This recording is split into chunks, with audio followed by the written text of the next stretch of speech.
Hoy estáis aquí porque os hemos convocado las mujeres del Grupo de Trabajo de Feminismos de Podemos Getafe. Estamos englobadas dentro de los actos del 25N, fecha que fue ayer, y por las que más de una tenemos hoy la voz un poquito cascada. Perdonad si de repente empiezo a hacer gallos, ayer igual canté demasiado. El 25N, como bien sabéis, es una fecha marcada en el calendario feminista, pero no es una fecha festiva. No es una fecha donde tengamos nada que celebrar. Es una fecha de reivindicación y es una fecha de lucha. De hecho, lo que hacemos es denunciar una violencia estructural que representa la violación de los derechos humanos más normalizada y extendida en el mundo,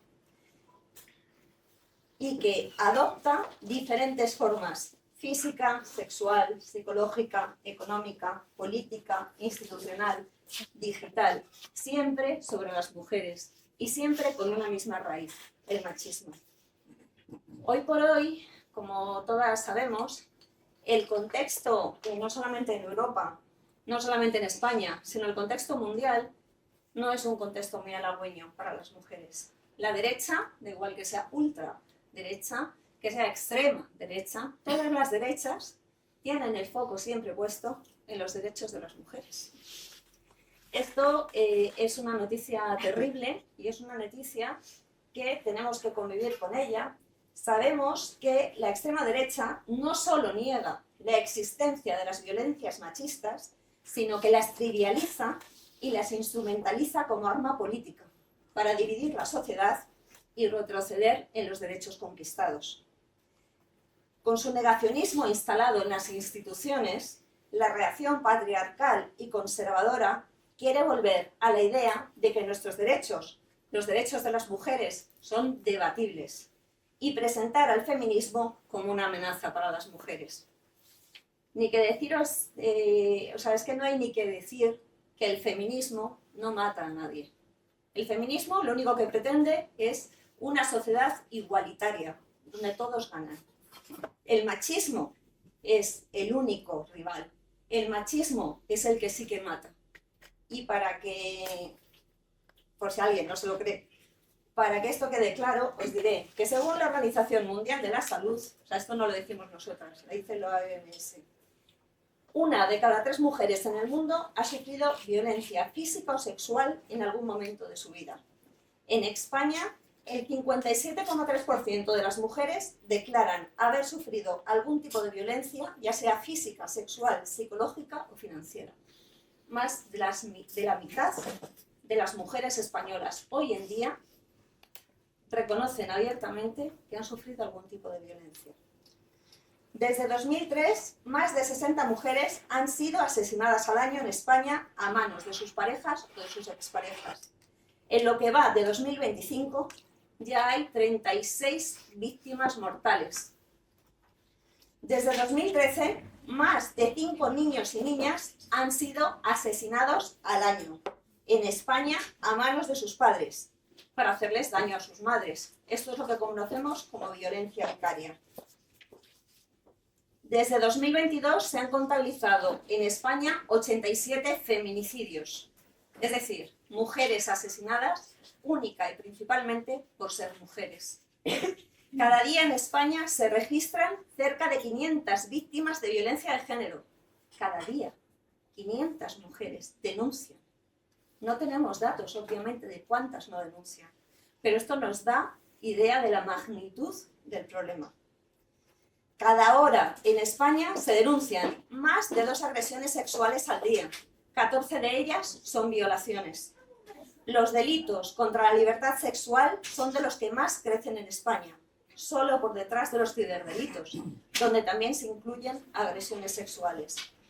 Así podría estar contándoos datos y más datos sobre la violencia que sufrimos las mujeres. No se descubre nada, solamente intentamos demostrar que el feminismo es necesario y que solamente con el feminismo lograremos crear leyes feministas que nos permitan vivir en paz y sin miedo. No pedimos mucho, queremos libertad, queremos no volver a un sistema represivo, queremos que a las mujeres se nos reconozca que somos personas, personas y ciudadanas de primera, con derechos, que seamos entes que se nos reconozca como sujetos de derecho, que legalmente tenemos los mismos derechos que los hombres. Antes os hablaba de cómo esta oleada de ultraderecha que invade Europa está haciendo que volvamos a hablar de cosas que no deberíamos de hablar, porque ya son derechos que hemos conseguido y que deberían de estar totalmente aceptados. El franquismo no fue ninguna excepción a esta ideología de represión a las mujeres y practicó sobre ellas toda suerte de violencias. Para ejecutarlas, además, se sirvió de otra institución profundamente machista, clasista y misógina, que no es otra que la Iglesia Católica. El franquismo y la Iglesia privaron de libertad, torturaron, esclavizaron, intentaron adoctrinar y marcaron la vida por siempre a miles de mujeres. Pero los centros del patronato, que es a lo que nos estamos refiriendo y de lo que vamos a hablar hoy con Montse y con Paca, que son nuestros protagonistas, los centros del patronato, digo, eran mucho más que centros nacionalcatólicos de represión.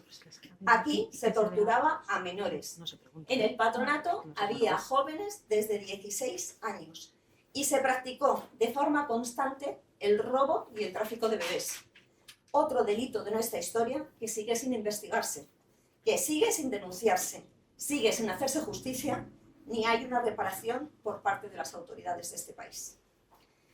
El Patronato de Protección de la Mujer, que el nombre ya tiene una jocosidad y una mala hostia, de mucho cuidado, porque desde luego de protección no tenía absolutamente nada, es uno de los capítulos más negros de la historia de este país y dice muy poco, no solamente de la dictadura, de la cual tampoco podíamos esperar mucho bueno, sino también de la época de la transición y de lo poco que interesaba a los políticos de turno de la democracia los derechos de las mujeres en este país. ¿Que por qué digo esto? Pues porque los centros del patronato se abren en el año 1941, año en el que estamos en plena dictadura, pero es que lo terrible de esto es que estuvieron abiertos hasta el año 1985, hasta antes de ayer. Franco ya llevaba 10 años muerto y enterrado, y estuvieron los centros abiertos 10 años más. Vergonzoso. He de confesaros que cuando hacemos las reuniones en el grupo de trabajo para planificar el acto que vamos a hacer cada 25N, personalmente yo me quedo muy afectada porque es terrible el número de violencias que se ponen sobre la mesa. Las mujeres seguimos siendo foco de multitud de violencias a día de hoy.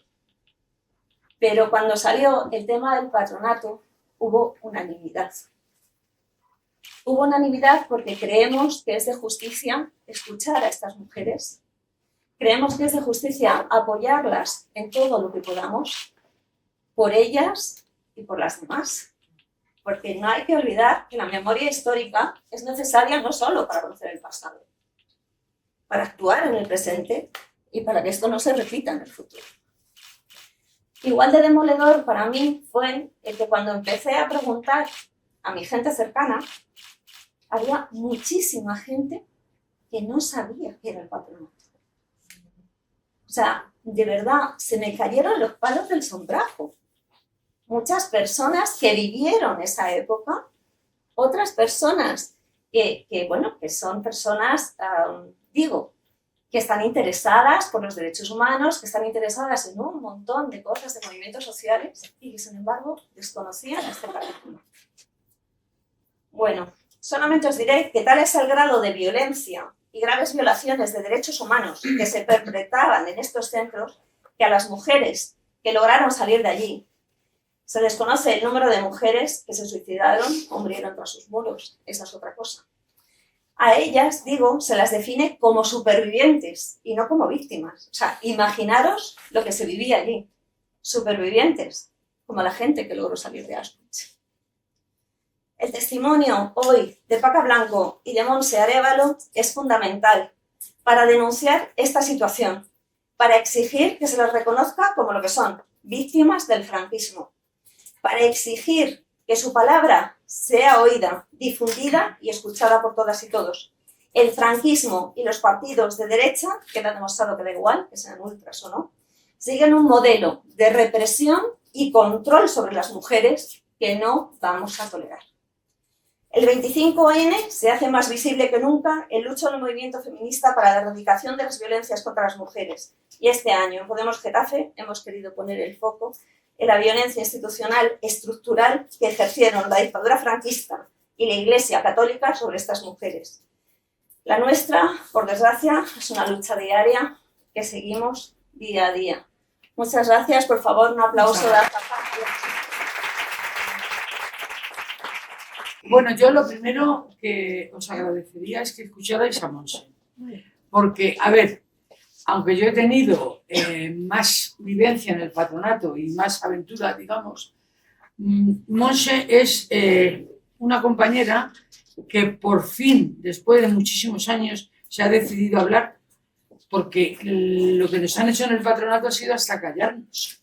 Tenemos compañeras que todavía no se lo han contado a su marido y a sus hijos, compañeras que lo están pasando todavía muy mal, pero es que además Montse, quiero que empiece ella, porque Montse no ha sido por, como decían ellos, que el patronato estaba para las descarriadas, es que Montse era una niña pequeña cuando la meten. Entonces es otra forma de explotación, otra forma de represión, pero yo quiero que primero cuente ella su vivencia. Vale. A ver si puedo... Bueno, buenas tardes. Yo me llamo Montserrat Arévalo. Yo estuve en las Oblatas de Santísimo Redentor y, bueno, menos redentoras eran de todo. Es verdad que hay que decir que no todas las monjas eran así. Vamos, en el colegio mío teníamos una directora, yo tenía 6 años y medio, y mi hermana 7 y medio. Y llegamos allí porque mi madre estaba en Barcelona, era de Jaén, pero se fueron a vivir a Barcelona. Y cuando mi hermana tenía 15 meses y yo un mes, pues nos cogió y se vino para Madrid porque estaba harta de palizas. Y dijo, a mí no me toca más, y se vino. Tenía un familiar aquí, vivía en campamento, y se vino aquí, se puso a trabajar, a servir. Y entonces, por mediación de uno de los sitios donde ella servía, pues le hicieron el favor que ella tenía que pagar, que no era gratis, de colocarnos en este colegio. Y bueno, pues nos hacían de todo, pero crías pequeñas. A mí me hicieron una salvajada un día porque decían que había torcido una llave de una puerta de un patio que había enorme y me castigaron porque me había hecho pis, o 6 años me había meado. Y encima, aparte de que ya te hacían que estuvieras mal porque tenías que estar en un patio y todas te llamaban meona. Te sacaban en braguitas, igual que está ahora el tiempo, y con unos sabañones, con unas pulmonías que me cogían. Pero aparte de eso me castigaban, porque otra vez estás meado, y otra vez estás meado. Y con una llave así de hierro me la querían en el cosis colocar porque dice que yo la había torcido. Me había torcido la llave. Y entonces llegó otra monja y le dice, ¿qué está haciendo, María Pilar? Dice, nada, que mira cómo ha dejado la llave. Dice, es que la ha torcido. Y dice, no, sí, ya no ha sido. Dice, sí, porque la castigué hace 15 días a barrer el patio. Dice, sí, pero no fue ella porque no tenía llave y como la dijo usted que tenía que barrerlo a la hora de la siesta, dice, la abrimos con unas tijeras. Que me pidió unas tijeras. Y dice la monja, la superiora, claro, pero ¿tú te crees que es normal con 6 años que te diga que con una llave, que con una tijera se abre esa puerta? Ahora otra vez castigada. Y me volvieron a castigar no sé cuánto tiempo. Me metían en un cuarto que había ratas y allí me tiraban a lo mejor una semana, 15 días. Tenía a mi hermana que era mayor, con 6 años y medio. Mi hermana tenía 7 y medio. Mi hermana que era mayor, pues claro, protestaba y preguntaba. Pues ahora estáis castigadas las dos. Lo siguiente era que nos llevaba mi madre, la trabajadora social. Mi madre trabajaba en ese momento, ya más adelante, en galerías, y nos llevaba la trabajadora social cajas con comida. Nos llevaba, pues, sofá, leche condensada, chocolate, galletas, cosas que nosotros nunca habíamos comido. Entonces la ponían aquí la caja y una fila con todas las chicas, que éramos todas huérfanas, pero éramos como unas 22. Luego estaba en el otro edificio chicas que tenían 14 o 15 años, que las veías en el recreo embarazadas, pero no las podías saludar. cuando te veían ya te estaban dando un toque para que no hablaran con ella, se pensaba que se nos iba a pegar el embarazo. El caso es que llegaban con las cajas, las ponían en fila. Venga, ir cogiendo cada una lo que queráis. Y cuando no quedaba en la caja nada, ahora las haré valor. Y nosotros no había nada. Y ya hasta que ya se lo dijimos una vez que pudimos, porque llegaba mi madre. No, si se portan muy bien. Porque sí, son muy buenas. ¿Cómo eran esas visitas? Cuando iba tu madre a veros al colegio, sí, ¿estabais solas con ella? No, estábamos nosotras dos y la monja. Y mi siempre, madre. ¿no? Sí, si se han portado muy bien, si son muy buenas, y nosotros queriéndole hacer señales a mi madre, y no se movían hasta que mi madre no se iba.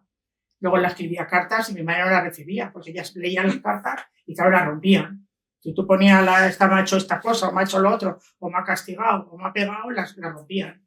Entonces mi madre no se enteraba.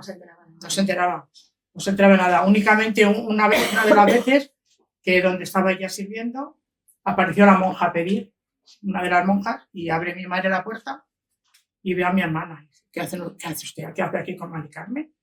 Y dice, no, que es que se ha puesto mal a la que le tocaba y la hemos sacado a ella. Y María ahí ya se mosqueó como diciendo, pues qué raro. No se preocupe porque a las pequeñas, a su hija, a Monse no la vamos a sacar, tranquila. Y luego, pues eso, que yo era una persona muy inquieta, mi hermana era muy tranquila, pero yo era muy inquieta, muy protestona, protestaba mucho, había cosas que no estaba de acuerdo y protestaba, igual que la sigo protestando ahora y entonces lo único que hicieron era hacerme más rebelde, mucho más rebelde. Y claro, cuanto más rebelde, más castigos. Y bueno, menos mal que duró 4 años, porque mi madre al final ya llegó un momento que, no sé cómo se enteró, yo creo que fue por la trabajadora social de galería, y ya nos fuimos, se fue. Y pudo sacar. Nos sacó, bueno, le costó mucho. Tuvo que ir a hablar con no sé cuánta gente. No sé con cuánta gente, pero le costó porque era el 63, 67 o 68. Y la mujer venía llorando y decía, pues es que no puedo, es que tengo que ir al Ministerio de Justicia, es que ayer estuve no sé dónde. Le costó un montón sacarnos de allí, porque yo creo que es que no nos dejaban luego ya salir. Tuvo que pedir a alguien, a algunos de los señores que la conocían, que había estado sirviendo, pues que hicieran alguna carta de esas que hacían de ayuda o para que pudiera sacarnos. Porque a todo esto hemos de decir que los centros del patronato dependían, por un lado, del Ministerio de Justicia, ¿no, Paca? Todos corrígeme si me equivoco. Dependían del Ministerio de Justicia. Yo creo que Monse, no sé si se acordará o no, pero al ser pequeñas pasaban al Tribunal Tutelar de Menores. Y el Tribunal Tutelar de Menores las pasaba al patronato. ¿Para qué? Pues para que estuviéramos hasta los 25 años en una explotación laboral. Era la edad que te pasaban ya del tribunal al patronato sin pena ni gloria y sin haber cometido ningún delito, y ahí empezaba la explotación laboral. Nos tenían cosiendo todo el día para la calle, para el Corte Inglés, para todos los sitios. Porque a todo esto, claro, Monse decía antes que su madre tenía que pagar porque sus hijas estuvieran internas. Sí, porque mi madre no tenía con quién dejarnos. Entonces se puso a servir y nos llevó allí. Le diría a algún señor o a la señora, mira, yo conozco este colegio, que están muy bien las niñas, y la mujer pues nos llevó allí. Claro. Y luego, pues eso. Intentaba que tuvierais un buen sitio donde vivir. A todo esto, esto era una estructura totalmente jerárquica. O sea, era una organización piramidal. He oído a Isabel Cárdenas Cañón, que es una especialista, una experta en memoria histórica, que ha estudiado sobre el patronato, que en España se cree, porque no hay datos fiables, se cree que ha habido 900 centros por toda la geografía, y era una organización totalmente piramidal. Estaba la dirección de centros, los consejos provinciales, y luego ya dentro de los consejos provinciales estaba el obispado, el gobernador civil, el Ministerio de Justicia y las organizaciones religiosas, que en cada una era una congregación.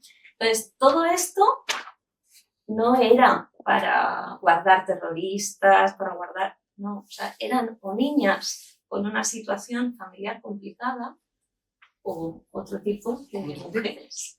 ¿Quiénes eran las otras mujeres que entraban en el patronato? Yo pediría un aplauso para Monse.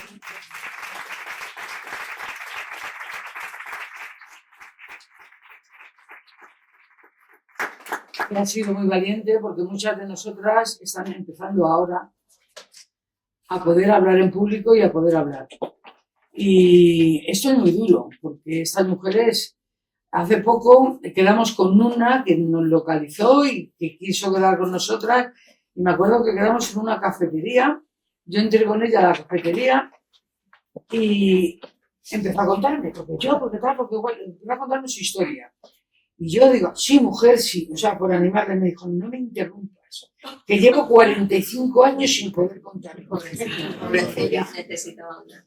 Sí, así que se soltó y desde entonces está con nosotras, pero la verdad es que tiene cada uno de nosotros tenemos una historia. A ver, la cuestión es que el patronato, que la presidenta era la mujer de Franco, la secretaria Pilar Primo de Rivera, y había una cosa que se llama CONFE, que ahora os explicaré, que era la Confederación de Organizaciones Religiosas. Pues el Ministerio de Justicia, entre todos ellos, tenían un chiringuito montado donde desde pequeñas, porque claro hay quien dice, algo habéis hecho las adolescentes. No, es que tenían ya desde pequeña. Desde pequeña ibas al Tribunal Tutelar de Menores. Al Tribunal Tutelar de Menores se iba por un montón de motivos. Lo primero por ser pobre, porque los padres no podían mantenerlas. Otras chicas porque se venían del pueblo a servir a Madrid y cuando las violaba o se las intentaba tirar el señorito, pues se preferían ir a un colegio. O sea, había infinidad de motivos por lo que esos centros estaban llenos de niñas y de adolescentes. Cuando ya pasabas de niña a adolescente, ya te pasaban directamente el patronato para que no te salieras a la calle, para que pudieras trabajar allí. Yo solo he estado 2 años. En los 2 años que yo he estado, yo soy una rebelde con causa. En los 2 años que yo he estado, no he conocido ni una prostituta.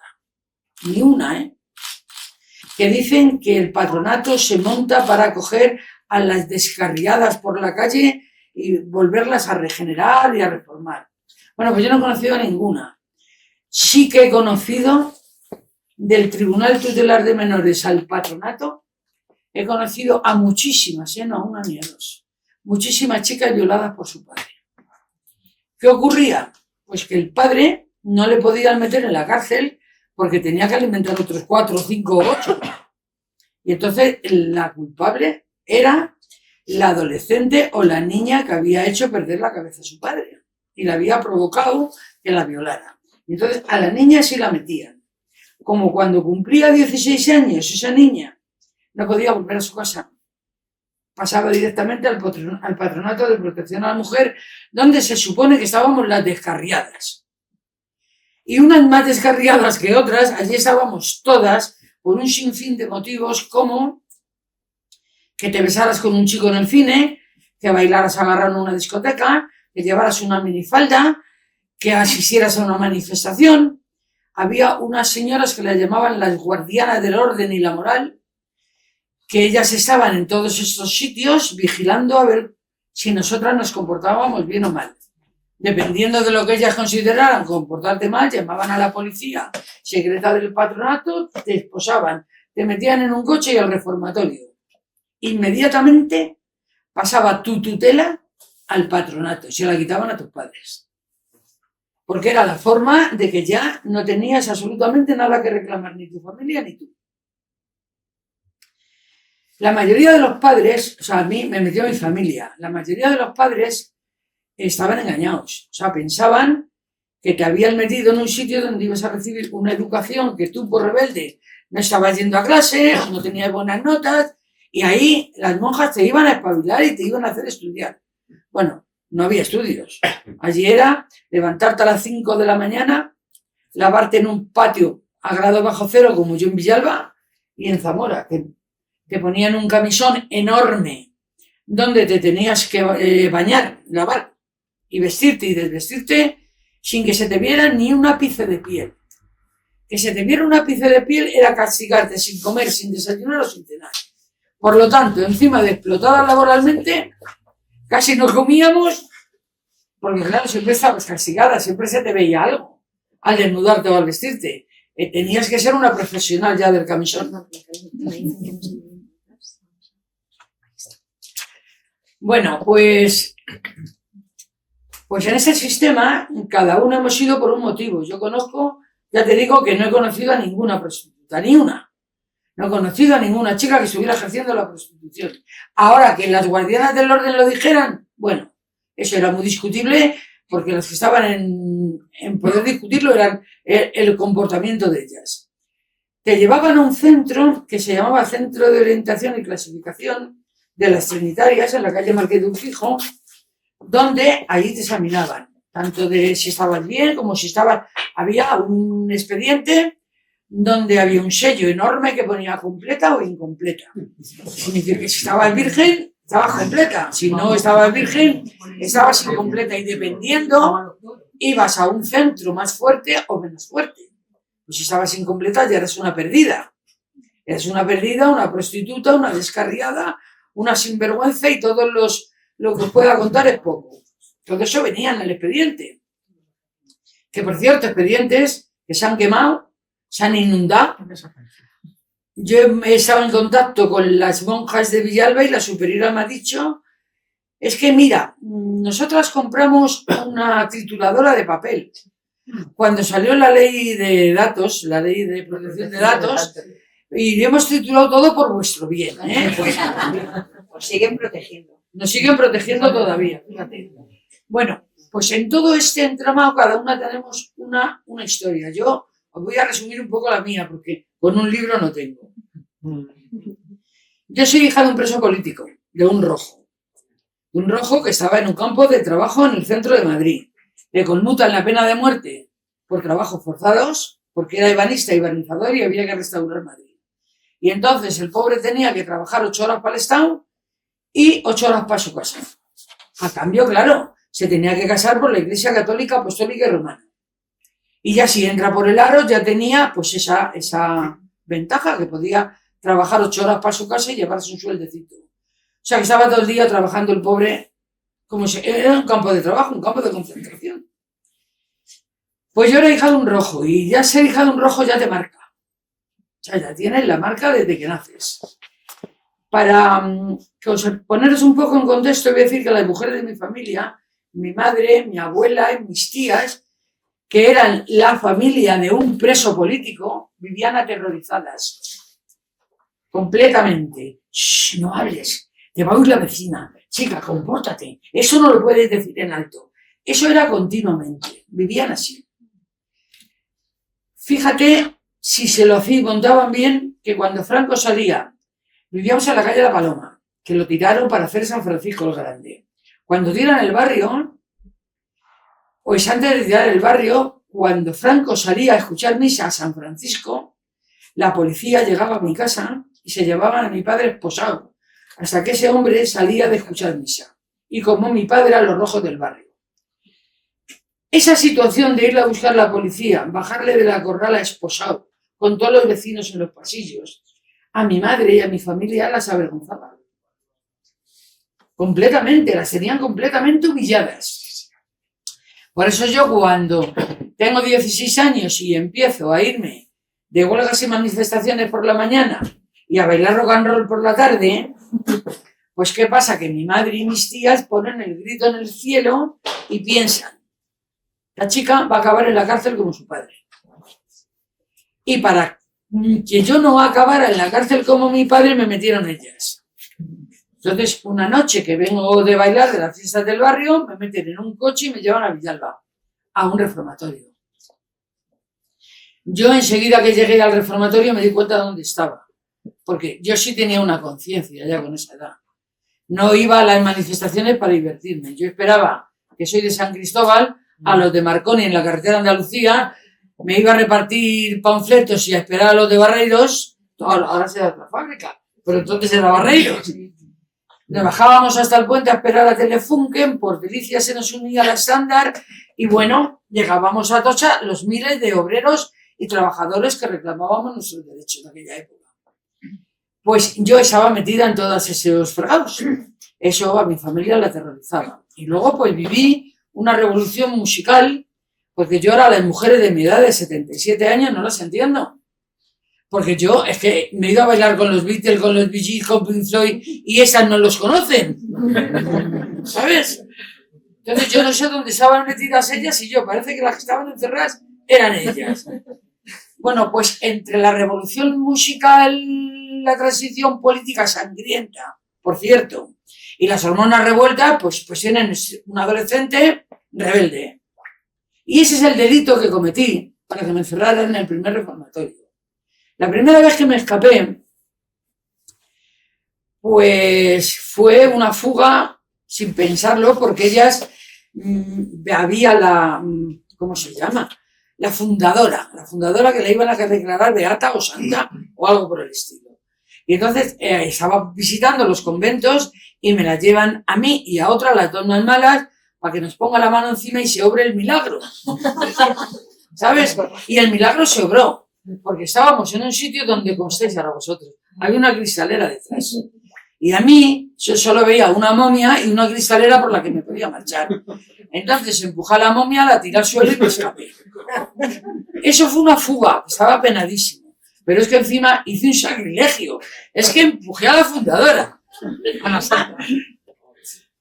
Bueno, aquello me repercutió seriamente, ¿eh? Entonces me fui a casa de mi mamá a contarle lo malas que son las monjas y las cabronadas que nos hacen, que nos tienen todo el día cosiendo, que nos explotan. Bueno, mi madre no me creyó nada, ¿eh? Pero vamos, nada. Mi madre llamó a la policía del patronato y vinieron a por mí y me devolvieron al reformatorio. Y como a mí, a la chica que se fue conmigo. Cuando yo llegué, lo primero que vi fue a la chica que se había escapado conmigo con el pelo al cero. Y dije, ya sabes lo que te espera. Entonces vi a 7 o 8 monjas que venían con tijeras enseñándomelas, ¿no? Moviéndolas. Y les dije, bueno, pues sí, me vais a cortar el pelo al cero. Pero a la que yo enganche, esa no sale de mis manos. Así que pensároslo bien, cada uno me la carga. Y se lo pensaron bien, no me cortaron el pelo.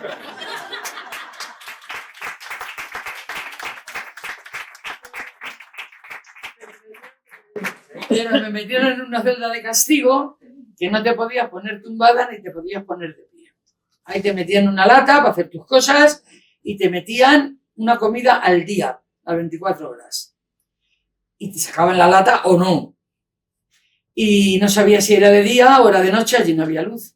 No sé los días que estuve, yo creí que de allí no salía, que allí me iba a morir. Y que no se iba a enterar nadie. Porque estás allí sola, a oscuras, desprotegida, con 16 años y, bueno, puede ser muy rebelde y muy valiente, pero eso acojona a cualquiera, ¿eh? No sé los días que estuve, cuando me sacaron en unas condiciones físicas pésimas que tuvieron que reponerme. En la reposición, como yo digo, pues os voy a contar otra anécdota. Me sube, bueno, yo me tenía que levantar cuando se habían ido todas las chicas del dormitorio y acostarme antes de que entraran, porque estaba incomunicada. Pero subió una monja con su bandejita, la puso en la mesilla y empezó a decirme, Paquita, Paquita, qué rebelde eres, y siguió bajando la mano y digo, esta se me mete en la cama, o sea, no me puede estar pasando esto. Pues sí, me estaba pasando eso. Esa monja intentaba meterse en mi cama. La di un empujón, la tiré patas arriba y me cayó otro castigo. Iba de castigo en castigo, pues porque funcionaba allí la cosa como funcionaba. Entonces, yo cada vez que entraba en un reformatorio, he estado siempre mirando a ver por dónde me podía escapar. Era mi obsesión. Y entonces ya vi que yo no me podía escapar de allí sola, porque estaban las monjas pendientes de mí. Y entonces, para poderme escapar, tenía que convencer a todas las de mi clase, que éramos 24. Tardé unos meses en convencerlas. Sí, pero las convencí. Y entonces salíamos del colegio, en plena sierra de Villalba, salíamos a una cerca, que sería de cabras o de lo que fuera, y de la puerta del colegio a la puerta de la cerca había 2 monjas con 2 perrazos enormes. Íbamos pasando de una en una, y en esa cerca había una fuente, ahí nos lavábamos la ropita, la colgábamos en la valla, y nos daba un poco el aire y el sol. Yo me di cuenta enseguida que por ahí me iba, porque la valla por delante estaba muy alta, pero poniendo la ropa te das cuenta que por la parte de atrás es la sierra. O sea, el problema es saltar la valla, o sea, subir la valla, porque una vez que la subes sales corriendo. Y por eso teníamos que ser toda la clase, porque teníamos que irnos en abanico, cada una, sálvese quien pueda, y los perros cogerían algunas. Eso lo sabíamos. Bueno, pues como somos chicas, ¿qué le vamos a hacer? Pues empezaron a teñirse el pelo, a ponerse los rulos, a lavarse la ropa más pija, ¿sabes? Para irse guapas. Y las monjas se estaban dando cuenta. Así que tuve que llegar a un corrillo que había algunas allí hablando de lo que iban a hacer y tal. Dije, nos vamos ahora mismo.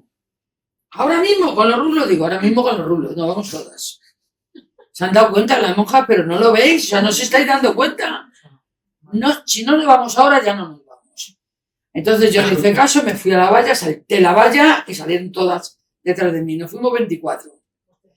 Cogieron alguna, porque yo escuché a los perros y oí los gritos de las chicas a las que enganchó los perros. Pero bueno, muchas nos fuimos. De aquella ya no volví a casa de mamá a decirle lo mala que son las monjas. Me fui a Torremolinos, que estaba de moda. Sí, y que los chicos del barrio me estaban diciendo por San Cristóbal que había mucho curro de hostelería en Torremolinos. Dije, pues para allá que no voy. Me fui para Torremolinos, yo lo estoy resumiendo, que es más largo. Me fui para Torremolinos, enseguida encontré, de los primeros bares que entré pidiendo curro, una pareja de homosexuales que tenían un bar. Me estuvieron diciendo que qué te pasa y tal. Bueno, tuve un poquillo de confianza con ellos y le conté, mira, me he escapado de un reformatorio, estoy buscando curro. Me dijeron, bueno, pues con la pinta que traes no vas a encontrar curro. Así que te vamos a alquilar una habitación en nuestra casa, pero no tengo dinero. Bueno, tú búscate curro. De momento tienes una habitación, mañana te duchas, te pones guapa y empezamos a buscarte un trabajo. Y así fue. Tuvimos unos días buscando trabajo, no había currículum, tú tienes que llegar allí a hablar con el gerente o con el que fuera. Entonces llegué a una discoteca que estaba de moda, que se llamaba Tiffany's, y pedí hablar con el gerente. Y el gerente, pues muy cachondo, me dice, ¿qué sabes hacer? Y le digo, ¿qué hacer? Pues trabajar en la hostelería. Y me dijo, ¿sabes llevar una bandeja? No. ¿Sabes inglés? Tampoco. ¿Qué sabes hacer? Le dije, sé bailar. Y me dijo, ¿sabes bailar? ¿Bailas bien? Y le dije, sí, señor. Pues súbete en ese lado y baila. Me puso música y me puse en el lado a bailar y me contrató. Bailaba bien, ¿eh? Si no, no te hubiera contratado. Si no, no me había contratado. Pero además, es que os tengo que contar que, a ver, yo soy de San Cristóbal, yo desde los 14 años me quitaba los calcetines y los lazos de las coletas y me iba a bailar algo que había en la ciudad de Los Ángeles, que no sé si habréis oído hablar de cualquier sitio. Al casino de Villaverde Alto. O sea, en todos los garitos de aquella época, pues estaba, aprendí a bailar. Bueno, la cuestión. Sí, estuve varios meses trabajando en Cimaldado, me iba muy bien, ganaba pasta, vivía en esta casa con los homosexuales que eran un cielo de personas y muy bien, muy feliz. Pues una de las épocas más felices de mi vida. Pero nada, lo bueno no dura y entonces hicieron una redada buscando drogas, yo estaba en busca y captura por el patronato y me cogieron. Y de vuelta a las Trinitarias al centro de clasificación. Así que bueno, otra vez me vi en el centro de clasificación. Claro, ¿qué pasa? Que me llevaron a un reformatorio para ellas mucho más fuerte, a las Adoratrices de Zamora. En las Adoratrices, sí, el resto de las monjas con las que había eran burras y violentas y salvajes, las Adoratrices eran civilinas. Eran lo peor que le puede pasar a cualquiera. Desde las 5 de la mañana que te levantan rezando a gritos, hasta la hora que te acuestas, que tienes que hacer guardias a 2 angelotes en la capilla con una llama así, porque las adoratrices son ellas, podían hacer la guardia ellas, pero las hacíamos nosotros. Y al rado bajo cero allí con los angelotes haciendo guardia. Era rezar, no lo podéis imaginar. Por los pasillos había como, lo mismo que está ahora ahí en el puño, había una hostia, ¿no? Y entonces cada vez que pasaba por la hostia tenías que inclinar una rodilla y decir, bendito sea el Santísimo Sacramento de la Vida. Esto recuerda el cuento de la criada. Sí, bueno. Pero si te encontrabas a una compañera no la podías decir hola Maripili. La tenías que decir, bendito sea el Santísimo Sacramento de la Vida. Y ella te contestaba, por siempre sea bendito y adorado. Y esa es toda la conversación que podíamos tener las chicas entre nosotras. No podíamos hablar de nada. Entonces, claro, algunas, las más malas, aprovechábamos la noche, las horas de noche que teníamos, las más rebeldes, pues para irnos al baño y poder hablar entre nosotras. Porque como no podíamos hablar entre nosotras, no nos podíamos contar qué nos estaba pasando. Sí que os puedo contar que cuando llegaban las chicas nuevas, llegaban llorando. Y siempre había alguna veterana que se acercaba a ti y te decía, llevas 7 días llorando, se acabó. porque si lloras un día más, pasas a 100 Pozuelos por loca. Y allí te van a dar los suficientes calmantes como para que no vuelvas a llorar en tu vida. Así que podías llorar 7 días, nada más. Y bueno, pues ya conseguí también convencer a otra para escaparnos. Porque yo con 2 sábanas no me bajaba del 3er piso, necesitaba 4 sábanas por ejemplo. Entonces, cuando me conseguí las 4 sábanas, las atamos a la cañería del váter. Al llegar por el primero se rompió y nos dimos un cascazo contra el suelo que pa' qué. Pero nada, pecata minuta. Nos hicimos autostop con un camión, vuelta para Madrid. Las veces que nos escapábamos y hacíamos autostop, los camioneros intentaban abusar de nosotras. Y era un problema, porque si no te dejabas soar y les prometías que iba a haber algo por el camino, te dejaban tirada en un descampado por ahí y a ver cómo llegabas otra vez a una carretera. Era tremendo. Yo ya, a ese que me cogió de Zamora, vi un control de la Guardia Civil, porque llevaba todo el rato sobando a mi amiga. Porque yo tenía más picardía, me ponía en la ventana. A ver, algo me tenía que ser desde San Cristóbal. Pues se hinchó a sobar a mi amiga llorando, y cuando ya vi, le dije, oye, ahí paran el control ese, ¿eh? No voy a parar en el control, le dije, sí, vas a parar en el control porque vives en la puerta. Y vas a parar en el control. O te van a parar. Dice, pero voy a contar que os habéis escapado de un reformatorio, digo, cierto. Pero yo voy a contar que nos has intentado violar a 2 menores de edad. Vamos a ir todos para adelante. No paró en el control ni paró en nada. Luego ya paró unos kilómetros más para adelante y nos dejó allí. Bueno, esto os lo cuento para que veáis que lo que no pasábamos en casa, lo pasábamos en las fugas.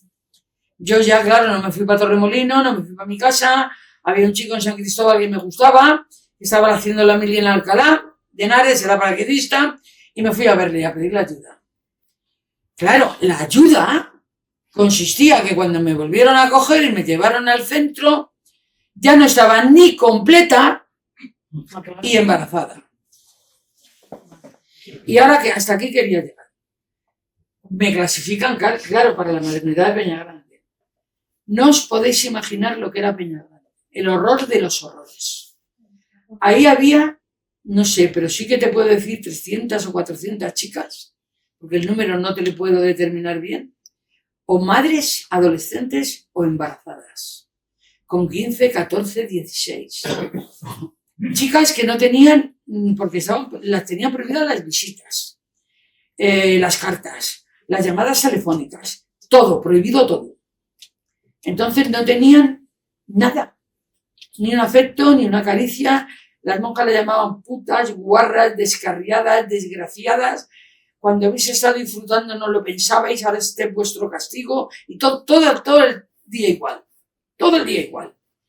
Bueno, yo me negué a coser para la calle por mis ideas revolucionarias, pero fregaba el suelo, que total, o sea, me negaba a coser, pero fregaba. Así que me fregaba desde la recepción al pasillo, 2 salas de visita, y llegaba casi hasta las salas que llamaban del dolor, que era un cuartucho, con una cama y con un Cristo de unas dimensiones tremendas, toda la pared, donde tenías, cada vez que te daba un dolor de parto, pedirle perdón y decirle lo mala y lo sinvergüenza y lo golfa que había sido, para que te perdonara. Y esos eran los dolores de parto en Peñagrande. No entraban a darte un vaso de agua, ni a decirte cómo estás, ni a ver las contracciones, a nada. No entraban a nada. Ya cuando te oían gritos desgarradores es cuando aparecían para llevarte al paritorio. Bueno, yo estuve fregando ese pasillo y escuché a una chavala con 15 años con unos gritos espeluznantes. Se pegó toda la noche dando alaridos. A la mañana siguiente, cuando salía cerca del pasillo, en la sala de visita había un matrimonio mayor y le estaban diciendo las monjas al matrimonio que había fallecido la chica y el niño. ¿Qué querían hacer con los cuerpos? Bueno, esa pareja lloraba, ese matrimonio lloraba a lágrima viva, y dijeron que habían contratado un coche fúnebre para llevarse a la hija al pueblo, a enterrarla. Pero que el pueblo no sabía que la hija estaba embarazada. Por lo tanto, que el niño, si podían las monjas enterrarle. Y yo dije, madre mía. Así que dijeron que sí, los enterraban, que ella les enterraban al niño. Se fueron con el coche fúnebre, ese matrimonio, y al día siguiente apareció un coche negro con una familia del régimen a la que entregaron el niño. Y fue ese niño, porque no parimos ninguna esa noche. O sea, se llevaron al niño, el niño estaba roto. Y nos robaban los niños y vendían los niños. Para mí lo más terrorífico era eso que pasé y ver cómo las madres jóvenes se ayudaban entre ellas. Porque si subía un niño malito a la enfermería no bajaba. Entonces se apañaban como podían para que los niños no subieran a la enfermería.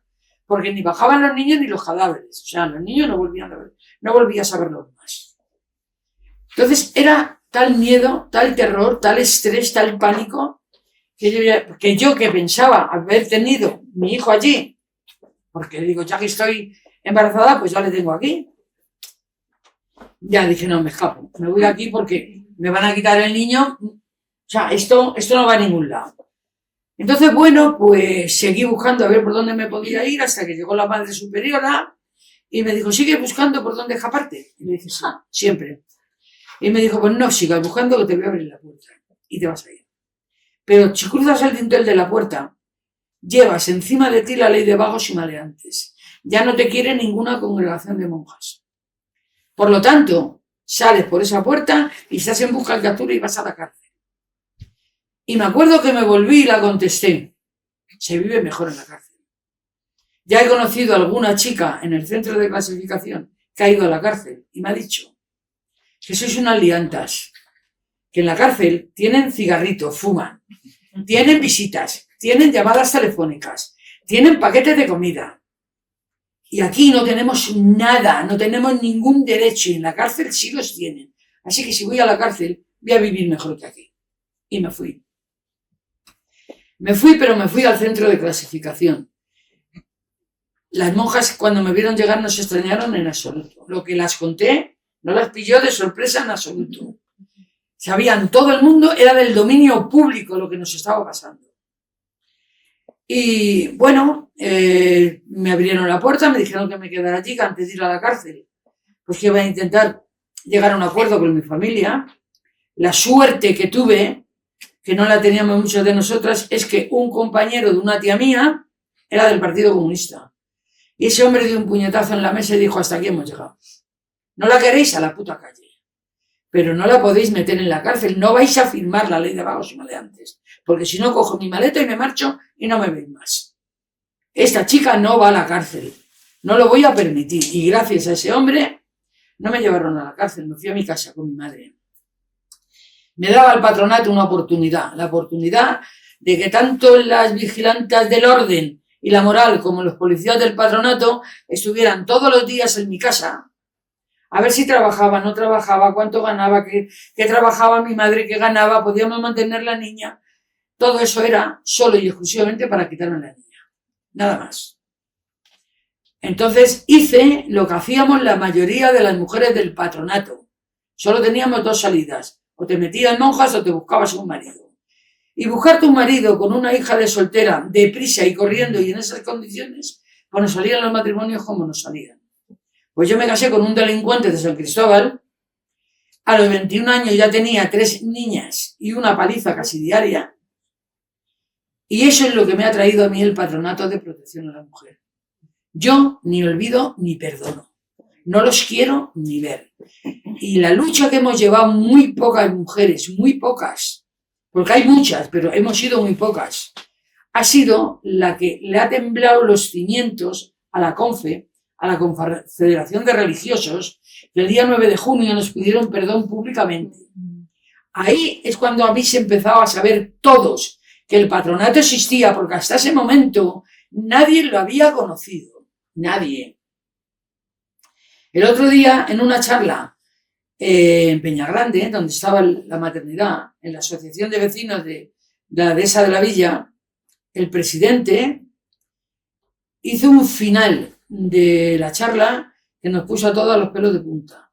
Dijo, a ver, compañeros, mientras que estábamos todos nosotros luchando por derechos laborales, en manifestaciones, en huelgas, nos hemos olvidado de las chicas de los maternos. Nos olvidaron completamente. Esa ha sido la verdad. Ha sido un olvido total de que nosotras existíamos, que eran más de 900 centros los que había con un montón de adolescentes metidas. explotándonos a todos los niveles. Así que ahora, el día 28 de febrero, quieren hacernos, claro, no quieren hacernos, es que no lo hemos peleado. Pero bueno, agradecemos que vamos a llegar al final de esta historia con un reconocimiento por parte del gobierno, si es que llega al 28 de febrero. Está complicado. Está complicado. Esperemos. Por lo menos hasta ahí. Por lo menos hasta ahí. Por lo menos. Y si llegamos al 28 de febrero, pues el partido del gobierno nos reconocerá víctimas de la dictadura y pasaremos a la memoria democrática. Pues Esa es nuestra reivindicación, no queremos otra cosa.